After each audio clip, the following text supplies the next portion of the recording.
Fastest the hunters ever arrived on scene was 4 minutes 30 seconds.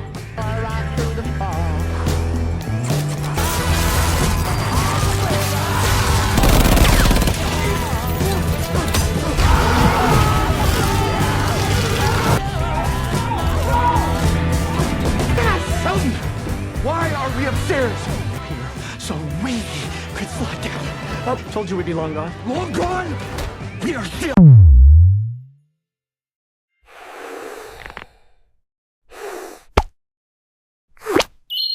Halo Malas People, balik lagi sama gua. Dan hari ini kita bakal bahas film yang bikin lo mikir dua kali buat percaya sama apa yang lo lihat di TV. Judulnya The Running Man tahun 2025. Dulu ada versi Arnold yang jadul. Karena ini remake, jadi jauh lebih gila, lebih dark, dan ngena banget sama zaman sekarang di mana nyawa manusia bisa jadi konten. Premisnya simple. Di masa depan, Amerika udah hancur. Orang kaya hidup enak, orang miskin kayak kita cuma dikasih tontonan sadis biar gak protes. Nama acaranya The Running Man. Lo lari, lo diburu, lo mati, dan rating naik. Tapi, gimana kalau peserta yang paling dibenci satu negara ternyata adalah pahlawan sebenarnya? Buat lu yang lagi sambil makan, kunyah dulu. Tanpa banyak bacot di awal, langsung aja kita masuk ke alur ceritanya. What does that have to do with me? Cerita, kita berfokus pada sosok pria bernama Ben. Saat ini, hidupnya benar-benar lagi ada di titik terendahnya. Putri kecilnya, Cathy, sedang sakit parah dengan demam yang sangat tinggi. Tapi Ben nggak punya uang sepeser pun buat beli obat. Dalam kondisi putus asa, Ben nekat mendatangi mantan bosnya sambil menggendong Cathy, berharap belas kasihan untuk diberi pekerjaan apa saja. Tapi, kenyataan pahit justru menamparnya, karena Ben punya catatan blacklist gara-gara dulu dia pernah membela teman kerjanya soal paparan radiasi. Si bos malah mengusirnya mentah-mentah. Gak cuman itu, si bos bahkan tega menghina kondisi anaknya. Sebuah perlakuan yang bikin siapapun yang ngelihatnya pasti ikut emosi. Sesampainya di rumah yang sempit, Ben berusaha menenangkan Cathy yang terus rewel karena sakit. Di tengah keputusasaan itu, pandangan Ben tertuju pada layar TV yang menayangkan kuis Speed the Wheel. Di sana, terlihat ironi yang menyakitkan. Ada peserta kuis yang kalah dan hampir mati cuma gara-gara nggak tahu hal sepele kayak siapa penemu makaroni. Ben cuma bisa menatap nanar. Tak lama kemudian, istri Ben, Sheila, pulang kerja. Tapi, bukannya istirahat, dia malah bersiap mau berangkat lagi. Sheila berniat kerja sambilan di sebuah klub malam bernama Libertine. Dari gelagatnya, Ben tahu kalau Sheila sudah sangat terdesak, bahkan nyaris rela menjual dirinya ke pelanggan demi tips besar buat beli obat Cathy. Mengetahui hal ini, harga diri Ben sebagai suami dan ayah langsung hancur. Dia marah bukan pada istrinya, tapi pada ketidakberdayaan dirinya sendiri. Ben menahan Sheila, melarangnya pergi ke tempat itu. Di detik itulah Ben menetapkan hati untuk mengambil jalan pintas paling berbahaya demi keluarganya. Ikut audisi The Running Man. Get real farms from a real doc. She won't survive. Enough for her to see a real doc before bedtime. Promise me you won't go on. Ben?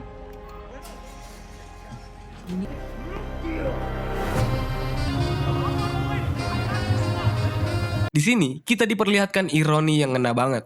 Amerika digambarkan sudah sangat maju secara teknologi, tapi di balik itu, kemiskinan merajalela di mana-mana. Negara ini berubah menjadi negara polisi otoriter yang dikuasai penuh oleh jaringan media korporat. Penduduk miskin cuma bisa pasrah, ditenangkan lewat tontonan brutal bernama Freevee. Di tengah kekacauan itu, Ben mencoba ikut mengantri untuk mencari peruntungan. Tapi suasananya benar-benar gak manusiawi. Tiba-tiba ada seorang kakek tua yang sakit parah sampai pingsan di antrian. Ben, yang dasarnya emang punya hati nurani, langsung panik dan minta tolong supaya dipanggilkan ambulans. Tapi mirisnya, penjaga di sana malah acuh tak acuh. Mereka justru nyuruh Ben buat diam dan tetap antri tanpa peduli nasib si kakek. Ketegangan sempat terjadi sampai akhirnya Ben terpaksa ngalah dan disuruh ngantri ulang dari barisan paling belakang dengan perasaan kesal. Singkat cerita, setelah penantian panjang, Ben sampai juga di loket pendaftaran. Tapi emosinya kembali diuji. Petugas kasir di sana membacakan latar belakang Ben yang berusia 35 tahun yang sedang menganggur dengan nada merendahkan. Seolah-olah meledek kondisi anaknya yang sedang butuh bantuan. Mendengar itu darah Ben langsung mendidih. Refleks, dia ngehantam kaca itu dengan tangan kosong sampai retak. Sebuah pukulan yang nunjukin betapa frustasinya dia sama sistem ini. Setelah insiden itu, Ben masuk ke dalam lift dan bertemu peserta lain. Ada Laughlin, cewek tomboy yang so asik. Ben. Dan tim Jensky, anak muda narsis yang kelihatannya haus banget validasi. Is short for Timothy. Got it. Tak lama kemudian, mereka semua berganti seragam untuk sesi latihan fisik yang keras. Disinilah karakter asli Ben makin kelihatan. Saat latihan panjat tebing, Jensky tiba-tiba tergelincir dan nyaris jatuh. Tanpa mikir panjang, Ben langsung menyelamatkannya. Momen ini ngingetin Ben sama masa lalunya saat dia juga pernah nyelamatin temennya yang kecelakaan kerja. Tapi, kebaikan ini justru dianggap pelanggaran. Penjaga langsung datang memarahi Ben sambil mengayunkan tongkat listrik karena sesama peserta dilarang saling membantu. Tapi gokilnya, Ben menahan tongkat listrik itu dengan tangan kosong seolah badannya kebal. Bikin penjaga itu kicap. Ben kemudian lanjut ke tes psikologis. Dan di sini dia benar-benar ngetrol sistemnya. Pas psikolog nyebut kata otoritas, Ben dengan santai menjawab bakar. Jawaban-jawaban Ben yang ngegas dan penuh perlawanan ini bikin psikolog tercengang sampai akhirnya Ben dijuluki sebagai pria paling pemarah yang pernah ikut audisi. Angriest man to ever audition for our shows. Profil pemberontak inilah yang justru menarik perhatian Killian, sang bos besar. Killian memanggil Ben ke kantornya dan menyodorkan kontrak. Dia tahu kelemahan Ben, butuh uang buat anaknya, Keci. Killian janji bakal mindahin keluarga Ben ke apartemen mewah dan ngejamin pengobatan anaknya, asalkan Ben mau main. Demi nyawa sang anak, Ben akhirnya merelakan dirinya dan menandatangani kontrak maut itu. This is the fun bit. I've hit a nerve. My apologies. Sebelum permainan dimulai, Ben dipertemukan dengan agen Duke, orang yang bertugas menjamin keamanan keluarganya. Duke ngasih tahu kalau Ben cuma bisa berkomunikasi sekali sama istrinya lewat video call. Take her to Uptown Mercy. Listen to me.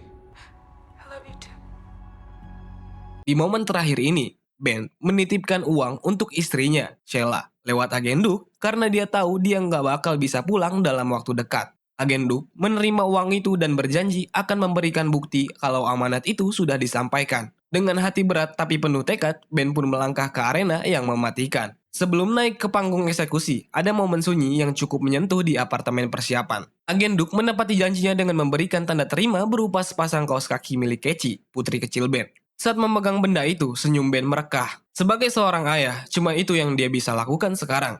Sebuah pengingat kalau dia rela masuk ke neraka ini demi kesembuhan anaknya. Setelah itu, Duke memasangkan gelang khusus peserta Running Man yang berfungsi sebagai petunjuk waktu, pelacak, dan simbol kepesertaan. Ben, yang merasa diperlakukan manusiawi, di detik-detik terakhir memberikan sebotol minuman kepada agen Duke sebagai bentuk respek.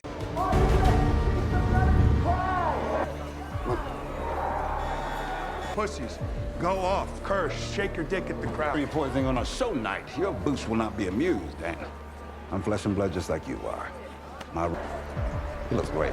20 seconds, peak! Tapi, begitu naik ke atas panggung, suasana berubah drastis jadi arena sirkus yang kejam. Di sana sudah ada Bobby T, host acara yang mulutnya benar-benar berbisa. Gila sih ini. Di depan jutaan penonton, Bobby memfitnah Ben habis-habisan sebagai Butcher of Bakersfield yang dituduh membocorkan rahasia negara. Gak cuma itu, dia bahkan tega menghina Sheila, istri Ben, dengan sebutan wanita malam. Mendengar keluarganya diinjak-injak, emosi Ben langsung meledak. Dia mengamuk, memaki ke arah kamera sampai akhirnya harus diseret dan diborgol oleh dua orang penjaga. Ironisnya, bagi produser di ruang kontrol, kemarahan Ben ini justru emas murni. Rating acara langsung meroket naik karena penonton suka drama. Di panggung itu juga diperkenalkan peserta lain. Ada tim Jensky, si cupu, dan Jenny Laughlin, si cewek tomboy. Bobby T kemudian memperkenalkan mimpi buruk mereka, yaitu The Hunters. 5 pemburu elit yang beroperasi di bawah radar. Aturan mainnya pun dijelaskan dengan detail yang bikin merinding. Peserta harus bertahan hidup selama 30 hari demi hadiah 1 miliar new dollars. Mereka dikasih modal $1.000 dan waktu 12 jam head start sebelum pemburu dilepas. Tapi ada syarat mutlak.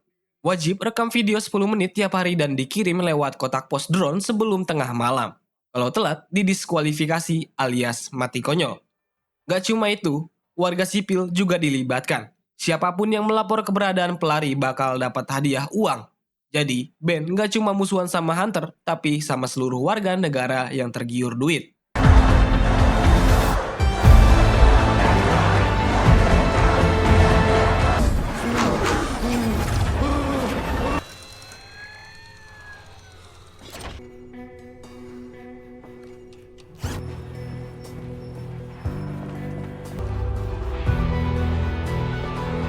Permainan pun dimulai. Ben langsung tancap gas. Di jalan, dia nyetop taksi. Tapi sialnya dapat supir yang super cerewet dan malah minta foto bareng. Ben menolak mentah-mentah. Ben langsung kabur tanpa bayar, ninggalin supir itu yang memaki-maki dia dengan kasar. Ben lari menuju tempat rahasia menemui teman lamanya, Molly. Awalnya, Molly menolak keras karena takut terseret masalah. Tapi, melihat kondisi Ben yang terdesak, hatinya luluh. Dengan penuh kebimbangan, Molly akhirnya memberikan ID palsu, pakaian penyamaran, dan satu buah granat sebagai bekal pertahanan akhir.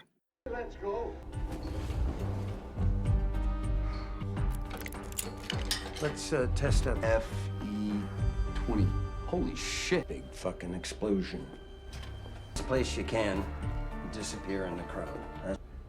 I had to do it. Here, sort of as a partner. Well, God's... Ben melanjutkan pelariannya ke stasiun kereta. Di sini, ketegangan makin kerasa karena wajah Ben terpampang di setiap layar iklan digital stasiun sebagai buronan nomor 1. Jantungnya berdegup kencang saat melewati loket, takut ada yang ngenalin. Untungnya, dia berhasil lolos tanpa ketahuan. Di dalam kereta, waktu head start 12 jam pun habis. Pemburuan resmi dimulai. Oh, Mr. Springer?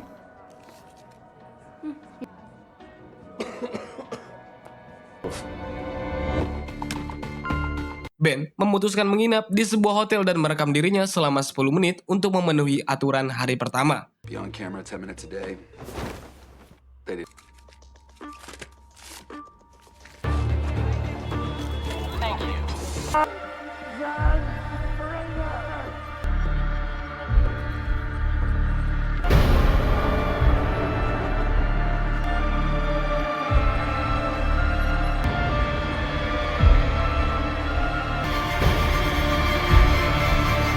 Malam itu, dia sempat bermimpi buruk didatangi Hunter, sebuah pertanda kalau mentalnya mulai tertekan. Keesokan paginya, kekhawatiran Ben terjadi. Lewat TV, dia melihat tim Jansky sudah terlacak di minimarket karena kecerobohannya. Lebih parah lagi, firasat Ben soal Molly terbukti. Molly tertangkap dan terpaksa mengaku. Di bawah tekanan interogasi, Molly akhirnya membocorkan identitas palsu sebagai John Springer. Sadar nyawa terancam, Ben langsung cabut dari hotel itu. Dia mengganti penampilan dengan pakaian kasual dan pindah ke hotel murah lainnya. Sialnya, lift di sana rusak.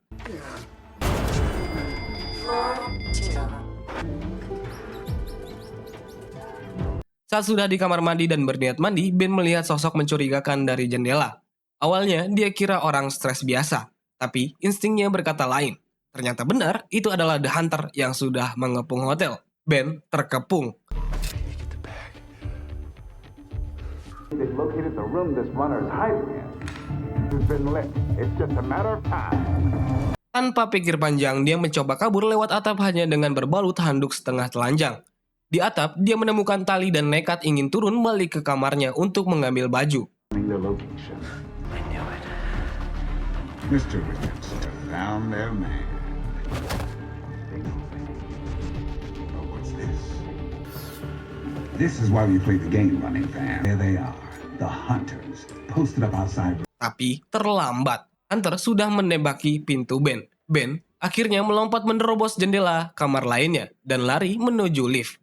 Karena panik, dia lupa kalau lift itu rusak. Saat pintu lift terbuka, bukannya jalan keluar, dia malah berpapasan langsung dengan Micon, pemimpin para hunter.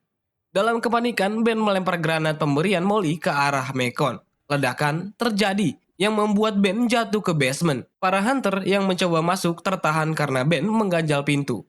Jadi, mereka menembaki ruangan itu secara membabi buta hingga mengenai pipa gas.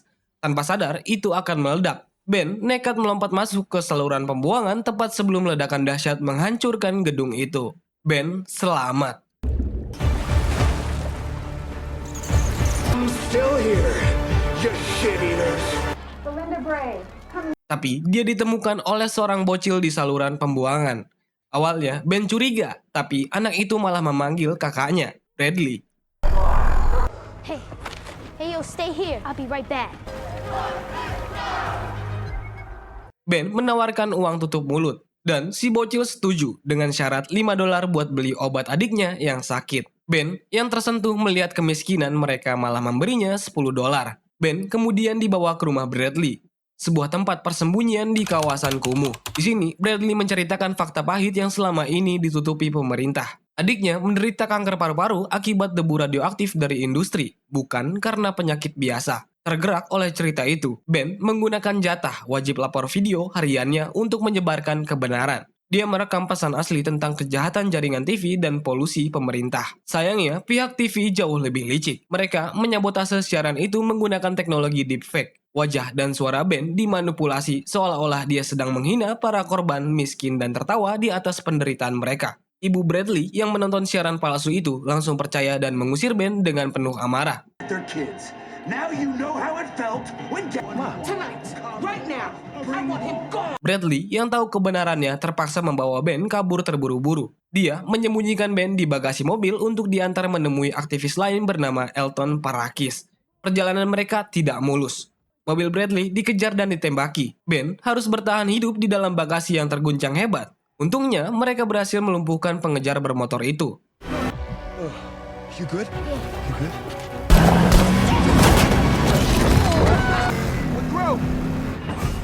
Setelah situasi aman, Ben berpamitan dan berterima kasih pada Bradley. Up America. Now it's about to. Kini, sendirian lagi. Ben mencoba menyamar sebagai orang buta untuk mengirim rekaman ke drone post. Sialnya, aksinya dipergoki oleh seorang pemuda yang mengincar hadiah. Ben terpaksa melumpuhkan pemuda itu dan lari karena dikejar mobil yang menembakinya. Going to hell for you, father. Have a good night.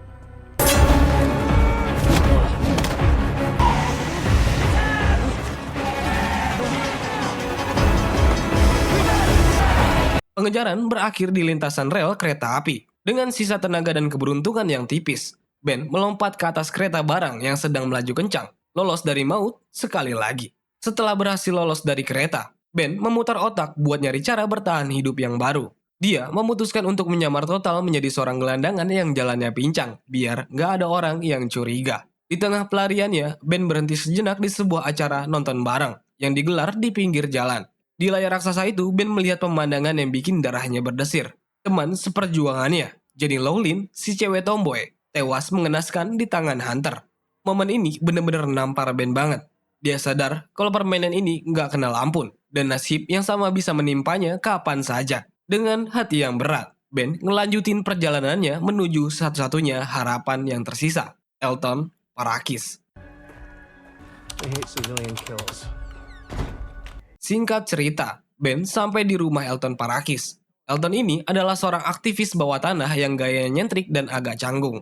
Dia langsung ngasih Ben sebuah peta menuju bunker rahasia peninggalan ayahnya yang ada di tengah hutan. Elton ngejamin kalau bunker itu adalah tempat paling aman buat sembunyi sampai hari ke-30, alias sampai permainan selesai. Tapi, rencana yang udah disusun rapi itu mendadak kacau balau karena faktor internal. Ibunya Elton yang sudah tua dan sayangnya udah termakan habis-habisan sama propaganda TV memergoki keberadaan Ben. Si ibu histeris, ngira Ben adalah penjahat kejam seperti yang dibilang berita, dan berusaha ngelaporin Ben ke pihak berwenang. Ben sempat mencoba nenangin ibunya Elton, memohon biar nggak dilaporin demi keselamatan mereka semua. Tapi situasi udah kadung panik. Elton sadar kalau mereka udah nggak punya waktu lagi dan benar saja pasukan The Hunter datang. You're not listening. It's dangerous.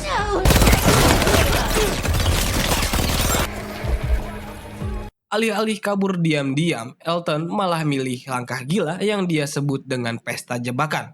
Dia menekan tombol rahasia yang mengaktifkan serangkaian booby traps yang mematikan di seluruh rumahnya.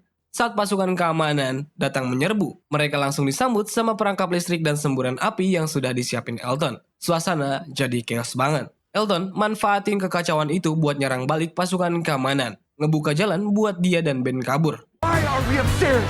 Here, so we could fly down. Oh, told you we'd be long gone. Long gone?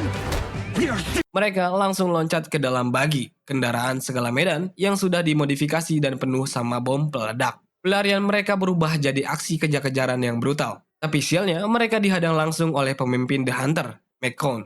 McCone ini emang levelnya beda. Dia nggak main-main. McCone berhasil menembak Elton hingga tewas seketika. Ben yang ngelihat temannya mati di depan mata nggak punya pilihan lain selain terus maju. Sekarang Ben sendirian lagi dan makin terdesak di atas jembatan. Dengan nekat, dia ngebanting setir dan nabrakin baginya yang penuh bom ke arah mobil hunter lain yang ngejar dia. Ngasih sedikit celah buat Ben. Di detik-detik terakhir sebelum api melahap semuanya, Ben melompat dari atas jembatan, jatuh bebas menuju sungai deras di bawahnya. Dia berhasil lolos dari maut sekali lagi. Ledakan dahsyat terjadi, tapi kali ini dengan harga yang sangat mahal. Ben yang berhasil selamat dari sungai menyeret badannya ke jalan tol terdekat. Tapi nafas leganya nggak bertahan lama. Karena drone pengintai langsung melacak posisinya. Dalam kondisi terdesak, Ben terpaksa nekat membegal sebuah mobil mewah yang sedang melintas. Ternyata mobil itu adalah mobil otonom canggih milik seorang wanita kaya bernama Amelia. Awalnya pertemuan mereka benar-benar panas. Amelia ini tipe warga kelas atas yang percaya banget sama propaganda TV. Dia nganggep Ben sebagai sampah masyarakat, penjahat kejam yang pantas mati. Bahkan dengan sinis, Amelia menghina Ben, nuduh kalau dia tega melantarkan anak istrinya cuma demi uang hadiah. Di dalam mobil yang melaju kencang itu terjadi perdebatan yang nampar banget. Mendengar hinaan Amelia, Ben membalas dengan pertanyaan menohok sambil menunjuk syal mahal yang melilit di leher wanita itu. Kata Ben, "Lu tahu nggak berapa harga syal itu? Harganya lebih mahal dari obat yang dibutuhin putri gua pas dia sekarat cuma karena flu." Kalimat ini bikin Amelia terdiam. Momen ini benar-benar nunjukin kesenjangan sosial yang gila di dunia mereka. Di mana gaya hidup nyaman orang kaya kayak Amelia dibayar mahal sama penderitaan orang-orang miskin kayak Ben. Titik balik kesadaran Amelia terjadi nggak lama kemudian. Di layar dashboard mobilnya muncul siaran langsung berita The Network. Di situ, Amelia melihat narasi palsu dan rekaman yang dimanipulasi deepfake tentang kejadian pembegalan yang sedang dialami sendiri secara real time. Apa yang dia lihat di layar kaca jauh beda sama kenyataan yang ada di depan mata. Di detik itulah, tembok kepercayaannya runtuh. Amelia akhirnya sadar kalau selama ini dia cuma jadi korban kebohongan media yang dia agung-agungkan. Mereka pun menyusun rencana gila menuju lapangan terbang. Dalam perjalanan menuju lapangan terbang, Ben melakukan sesuatu yang bikin Amelia bingung. Dia justru membuang pistol yang dia punya ke jalan. Bagi Ben, senjata itu udah gak berguna lagi karena dia paham betul cara kerja permainan ini. Dia sadar kalau nyawanya justru aman selama dia populer. Ben nunjukin ke Amelia kerumunan orang di pinggir jalan yang membawa poster bertuliskan Richard's Life. Ben ngejelasin logikanya simple. Jaringan TV nggak bakal ngebunuh peserta lain yang lagi viral dan bikin rating naik sebelum jam tayang utama. Mereka adalah konten, bukan sekedar target. Teori Ben langsung diuji saat mobil mereka mendekati blokade pasukan keamanan yang dijaga ketat. Amelia panik setengah mati, yakin kalau mereka bakal diberondong peluru. Tapi Ben dengan tenang nyuruh dia buat terus tancap gas.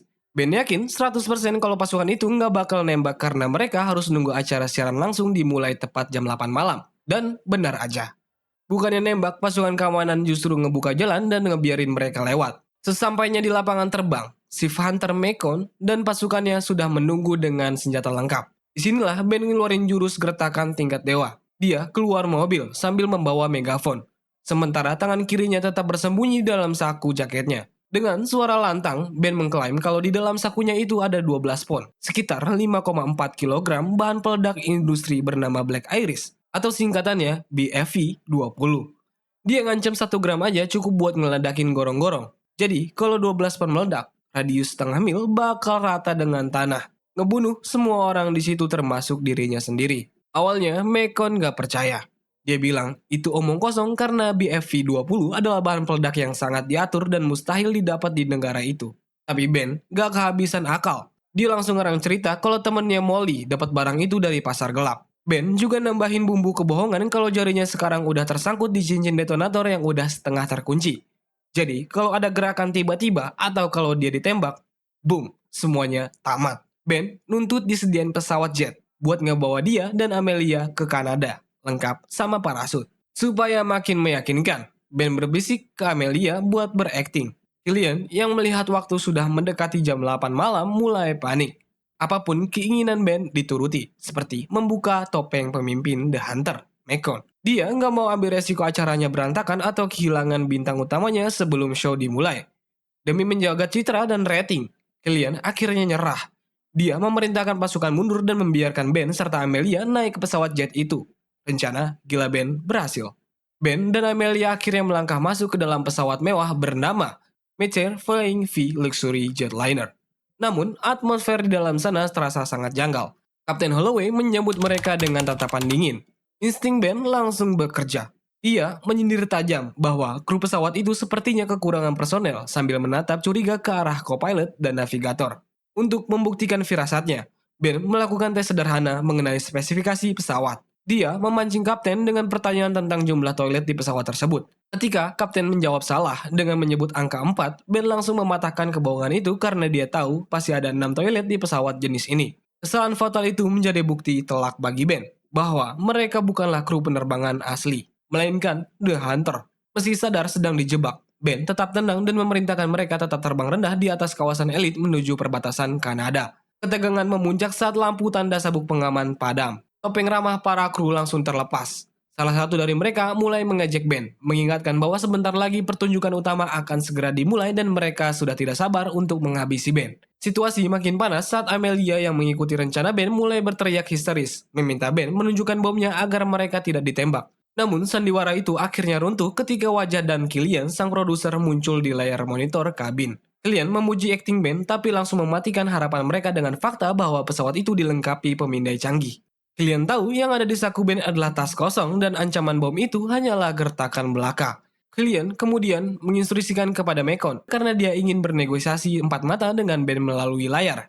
Sang produser licik itu menyodorkan tawaran yang sangat menggiurkan namun jahat. Ben ditawari posisi sebagai hunter ke-6 dengan bayaran fantastis per musimnya. Killian ingin menciptakan narasi penembusan dosa di mana seorang pelari tobat dan beralih menjadi pemburu demi keadilan.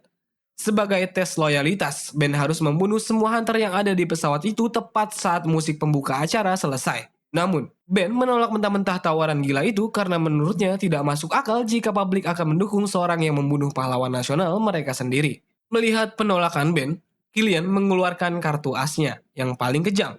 Dia menyinggung soal pembalasan dendam untuk istri dan anak Ben. Awalnya, Ben tidak percaya sampai Killian menayangkan rekaman CCTV yang diklaim sebagai siaran langsung. Di layar itu, Ben diperlihatkan momen mengerikan saat Macon dan timnya menyusup ke tempat persembunyian keluarga Ben dan membantai Sheila serta Catchy tanpa ampun. Killian memberikan ultimatum sadis. Penonton akan mendukung Ben sepenuhnya setelah melihat rekaman pembantaian itu. Jadi Ben harus membunuh para hunter sekarang, atau Killian yang akan memerintahkan para hunter untuk menghabisi Ben di udara. Acara pun dimulai secara langsung. Killian membuka siaran dengan narasi munafik, mengklaim bahwa Macon telah melanggar aturan karena membunuh keluarga peserta sehingga Ben Richard berhak memberikan hukuman mati. Pertarungan hidup dan mati pun pecah di dalam kabin terjadi.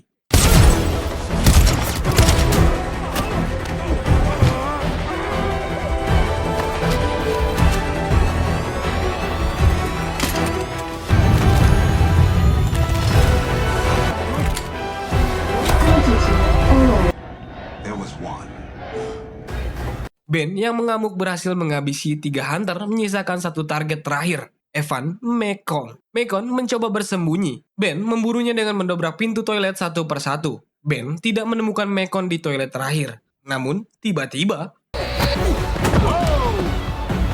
Your kid again?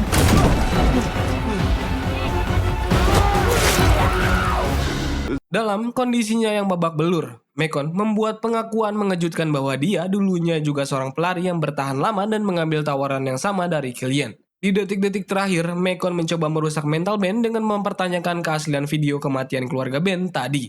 Menyiratkan bahwa itu kemungkinan hanya trik Killian untuk menaiki rating. Ben yang sudah tidak peduli dengan segala tipu daya itu langsung menghabisi Macon dan menutup pertarungan dengan dingin. Hey, Killian! You can't hide from destiny! That's game! Setelah pertarungan usai, Ben menyadari bahwa ini adalah akhir perjalanannya. Tetapi parasut sayangnya hanya ada satu. Tanpa ragu sedikit pun, Ben memakaikan parasut itu ke tubuh Amelia. Dia menyuruh wanita itu untuk segera melompat. Amelia menangis dan meminta maaf atas apa yang terjadi. Namun Ben menegaskan bahwa semua ini adalah akibat dari pilihannya sendiri. Amelia pun melompat keluar dari pesawat meninggalkan Ben sendirian menghadapi takdirnya. Kini sendirian di kokpit. Ben kembali dihubungi oleh Killian yang memberikan ucapan selamat datang ke dalam keluarga besar jaringan TV. Ben mengabaikan basa-basi itu dan bertanya tentang nasib keluarganya. Namun, Killian tidak menjawab dan malah menyuruhnya melakukan pidato kemenangan. Ben memanfaatkan momen itu untuk melakukan perlawanan terakhir. Dia menatap tajam ke arah kamera dan berteriak kepada jutaan penonton menegaskan bahwa tidak ada kepahlawanan dalam acara ini. Dia menyuruh semua orang untuk mematikan TV mereka, berhenti menonton sampah ini, dan mulai mencari tahu siapa dalang di balik semua kekacauan tersebut. Panik dengan aksi Ben, Killian langsung memutus siaran dan menggantinya dengan iklan. Lewat komunikasi pribadi, Killian mengejek pidato Ben yang sia-sia karena sudah disensor. Ben yang sudah masa bodoh kembali mengancam dan menghancurkan jaringan TV itu. Killian hanya tertawa meremehkan, mengatakan bahwa tidak ada yang peduli apakah keluarga Ben masih hidup atau mati. Karena kebenaran adalah milik mereka yang memegang kendali. Tak mau ambil resiko, Ben selamat dan menjadi martir. Killian memutar rekaman manipulasi deepfake ke publik yang menunjukkan Ben seolah-olah mengancam dan menabrakkan pesawat ke pemukiman warga. Dengan alasan keamanan, Killian mengambil alih kendali meluncurkan rudal untuk menembak jatuh pesawat itu. Layar pun menjadi gelap, meninggalkan penonton dengan pertanyaan besar tentang apa yang sebenarnya terjadi. Ketika semua orang mengira Ben Richards sudah mati bersama ledakan itu, kebenaran justru mulai terkuak. Layar televisi yang dikuasai perusahaan itu tiba-tiba diretas. Bradley, sang aktivis bawah tanah, muncul dengan siaran bajakan yang menghancurkan narasi pemerintah. Dia membongkar habis-habisan kebohongan The Network dengan menunjukkan bukti settingan kasar yang dilakukan editor TV. Seperti bagaimana jeda iklan sengaja diperpanjang untuk memberi waktu bagi mereka memalsukan video, hingga penggunaan rekaman reaksi penonton dari musim-musim lama untuk memanipulasi emosi publik. Pukulan telak datang dari Amelia yang digambarkan sebagai gadis pemberontak revolusioner. Dia berhasil menemukan kotak hitam pesawat yang jatuh di atap pemukiman kumuh. Bradley memutar rekaman audio asli dari kotak hitam itu ke seluruh penjuru negeri. Terdengar jelas suara licik Killian yang mengancam akan membunuh keluarga Ben, membuktikan bahwa Ben hanyalah korban pemerasan. Bradley juga melemparkan teori yang memberikan harapan baru. Dia mengungkapkan bahwa pesawat jet mewah itu memiliki escape pod atau kapsul penyelamat untuk kru dan puing yang ditemukan sesuai dengan ukuran pod tersebut, mengisyaratkan bahwa Ben kemungkinan besar selamat dari ledakan itu. Adegan kemudian berpindah ke sebuah lokasi di mana kita melihat Sheila, istri Ben, ternyata masih hidup. Dia sedang berbelanja kebutuhan sehari-hari dan mainan. Seseorang di toko itu berkomentar tentang barang belanjaannya dan bertanya apakah pria yang menunggui dia di luar itu adalah yang membelikannya untuk Nyonya Richards. Dengan tenang namun tegas, Sheila menyangkal nama itu, mengonfirmasi bahwa dia kini hidup dalam penyamaran dan pria yang menjaganya di luar sana tak lain adalah Ben Richards sendiri. Ini adalah konfirmasi halus namun kuat bahwa keluarga mereka selamat dan kembali bersatu. Kembali ke studio utama, kebohongan yang terbongkar memicu kemarahan massal. Penonton yang tadinya bersorak kini berubah menjadi massa yang beringas. Killian panik luar biasa melihat kerusuhan itu. Dia mencoba memerintahkan Bobby T, sang host andalan, untuk keluar dan menenangkan massa. Namun, Bobby menolak mentah-mentah perintah itu. Dia mengingatkan Killian bahwa produser itulah yang menciptakan seorang bintang, dan sekarang misinya sudah tercapai. Bobby bahkan menyindir soal poin dalam kontraknya yang membebaskan dari tanggung jawab di situasi seperti ini. Alih-alih membantu, Bobby malah memerintahkan kru untuk memutar musik tema acara sekencang-kencangnya, guna menenggelamkan teriakan Killian, lalu meninggalkan produser itu sendirian di panggung yang mulai runtuh. Kekacauan mencapai puncaknya. Massa yang marah sudah mulai melemparkan bom molotov. Di tengah anarki api dan asap itulah, Ben Richards muncul kembali. Dia berjalan tenang membelah asap, langsung menuju ke arah Killian yang sudah tidak berdaya dan ditinggalkan semua orang. Killian hanya bisa pasrah melihat mantan pesertanya itu datang menagih nyawa. Tanpa banyak bicara, Ben melakukan hal terakhir yang sangat ironis. Dia meniru gaya seorang sutradara yang sedang memulai syuting. Ben melakukan hitung mundur dari 5 sampai 1, lalu mengucapkan kata action sebagai tanda dimulainya eksekusi. Tepat setelah kata itu terucap, Ben menarik pelatuknya dan menembak mati Killian. Itu adalah penutup yang sempurna. Sebuah pertunjukan terakhir yang dipersembahkan Ben untuk pencipta acara maut tersebut. Film pun tamat. Gokil abis. The Running Man versi 2025 garapan Edgar Wright ini benar-benar sebuah upgrade gila-gilaan dari versi aslinya. Film ini nggak cuma jualan aksi survival yang brutal, tapi juga ngasih sindiran keras soal manipulasi media, penyebaran hoax, sampai bahaya teknologi deepfake yang memang lagi relevan banget sama kehidupan kita sekarang. Secara penilaian, di IMDb, film ini tercatat cuma dapat skor 6,4/10. Jujur, gua agak bingung kenapa angkanya bisa segitu. Mungkin karena ekspektasi fans lama yang berbeda kali ya. Tapi kalau menurut pemandangan gue pribadi, dengan tensi cerita dan bobot isu yang dibawain, film ini layak banget dapat skor 7,8/10. Ini tontonan yang seru banget, tegang, dan bikin kita mikir panjang setelah filmnya selesai. Pesan moral yang bisa kita ambil juga dalam banget coy. Jangan pernah mau jadi domba yang menelan mentah-mentah apa kata media atau influencer. Di era digital ini, mata kita gampang banget ditipu. Kadang sosok penjahat yang digiring opininya buat kita benci sebenarnya adalah korban sistem yang justru lagi berjuang mati-matian buat kebenaran. Nah, sekarang gue mau tanya pendapat lu. Kalau lu ada di posisi Ben Richards, ditawarin gaji $5 juta per musim buat jadi hunter, lo bakal ambil duitnya buat hidup enak atau tetap nekat ngelawan sistem sampai titik darah penghabisan kayak dia? Tulis jawaban jujur lu di kolom komentar ya. Jangan lupa like, share, dan subscribe channel ini biar gue makin semangat bedah film-film keren lainnya. Thanks for watching, sampai jumpa di video berikutnya. Bye-bye.